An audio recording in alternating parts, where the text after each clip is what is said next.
Sowieso, ora we paga belastingaanslag, lobetimbo aanslag bij de hand. Então, o importante tá, para ora we paga aanslag aqui, botinho assim uso de referência de pago. É decir, botinho usa o CREP-número, então depende qual aanslag we paga, botinho usa a referência que tem ribe aanslag também. Tá possível que we botinho debiteur een overzicht também na belastingdienst, então aqui botinho para duidelijk a referência de pago que we botinho utilizar no momento que botinho a ser pago.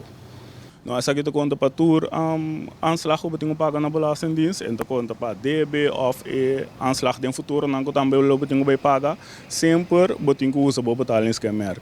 Laga bisa voorbeeld, botinho paga para outro ende, então não usa CREP-número de ende, junto com a referência de pago, então ora é pago, não te chega na seu destino, então kita passa ora te três mal compreendimento, porta tabisa apaga aanslag kaba, aanmaning ang luar do mandar.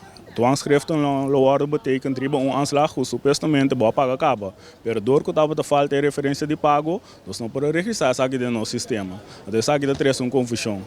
Então o importante tá para porque do que betalings ambos junto com o para no momento tem confusão aqui, sempre nós por registrar isso aqui back, então o acta onde vai receber pago.